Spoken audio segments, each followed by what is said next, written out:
Helping others. There are a few things essential in an institution of this kind that I think it is well for you to keep ever before you. This institution does not exist for your education alone.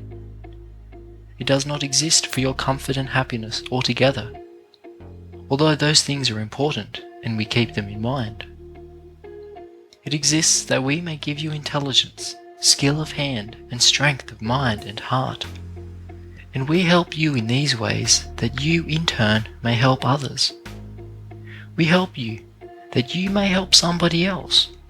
And if you do not do this, when you go out from here, then our work here has been in vain. You would be surprised to know how small a part of your own expenses you pay here.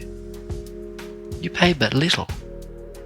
And by reason of that fact, it follows that as trustees of the funds which are given to this institution, we have no right to keep an individual here who we do not think is going to be able to go out and help somebody else. We have no right to keep a student here who we do not think is strong enough to go out and be of assistance to somebody else. We are here for the purpose of educating you, that you may become strong, intelligent, and helpful. If you are paying the cost of your board here, and for your tuition, and fuel, and lights, then we should have a different problem. But so long as it is true that you pay so small a proportion of your expenses as you do, we must keep in view the fact that we have no right to keep a student here, no matter how much we may sympathize with him or her, unless that student is going to be able to do somebody else some good. Every young man and every young woman should feel that he or she is here on trust, that every day here is a sacred day, that it is a day that belongs to the race.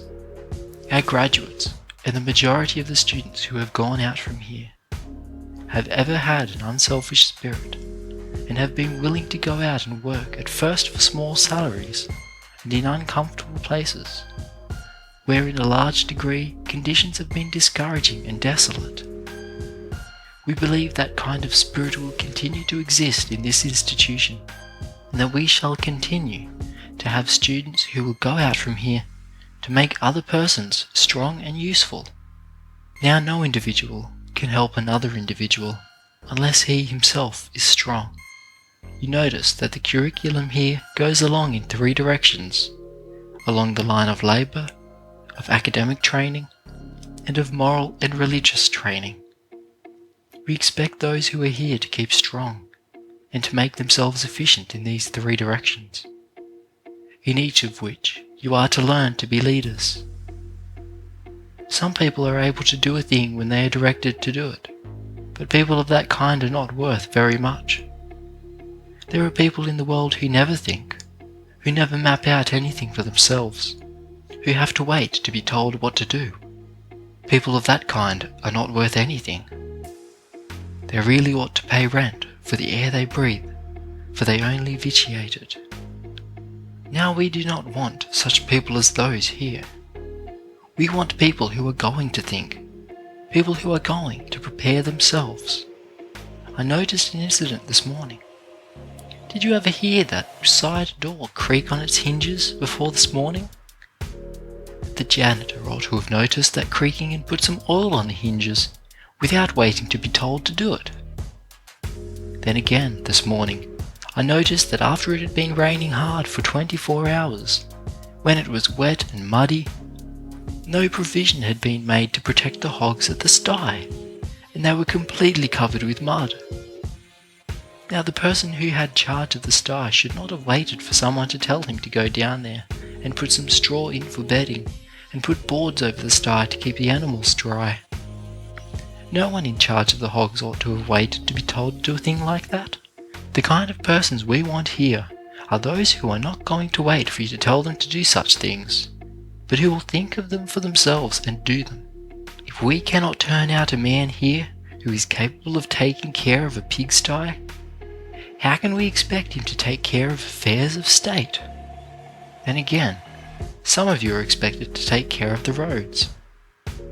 I should have liked to have seen boys this morning so much interested in working on the roads that they would have put sawdust from this building to the gate. I should have liked to see them put down some boards and arrange for the water to drain off.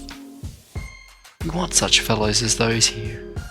The ones we want are the ones who are going to think of such things as these without being told. That is the only kind of people worth having. Those who have to wait to have somebody else put ideas into their minds are not worth much of anything. And, to be plain with you, we cannot have such people here. We want you to be thinkers, to be leaders. Yesterday and the night before, I travelled on the Mobile and Ohio Railroad from St. Louis to Montgomery, and there was a young man on the same train who was not more than 20 years old, I believe, who recently had been appointed a special freight agent of the road. All his conversation was about freight. He talked freight to me and to everybody else. He would ask this man and that man if they had any freight, and if so, he would tell them that they must have it shipped over the Mobile and Ohio Railroad. Now that man will be general freight agent of that road some day. He may be president of the road, but suppose he had sat down and gone to sleep, and had waited for someone to come to him to inquire the best way to ship freight. Do you suppose he would ever have secured any freight to ship? Begin to think.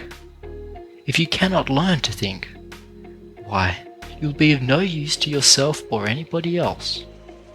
Every once in a while, about every 3 months, we have to go through the process of weeding out among the students.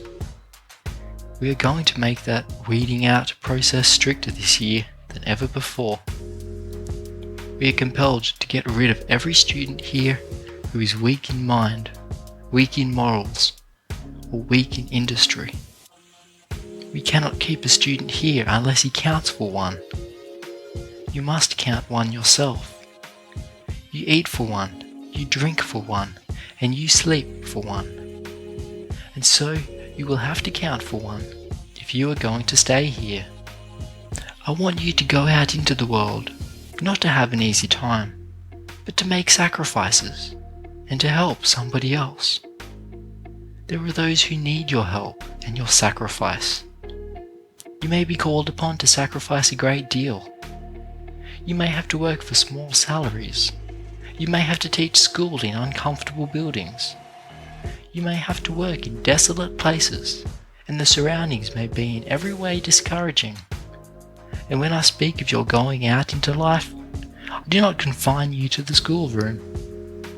I believe that those who go out and become farmers and leaders in other directions, as well as teachers, are to succeed. The most interesting thing connected with this institution is the magnificent record that our graduates are making. As the institution grows larger, we do not want to lose the spirit of self-sacrifice, the spirit of usefulness which the graduates and the students who have gone out from here have shown. We want you to help somebody else. We want you not to think of yourselves alone. The more you do to make somebody else happy, the more happiness you will receive in turn. If you want to be happy, if you want to live a contented life, if you want to live a life of genuine pleasure, do something for somebody else. When you feel unhappy, disagreeable, and miserable, to someone else who is miserable, and to that person an act of kindness, you will find that you will be made happy. The miserable persons in this world are the ones whose hearts are narrow and hard. The happy ones are those who have great big hearts. Such persons are always happy.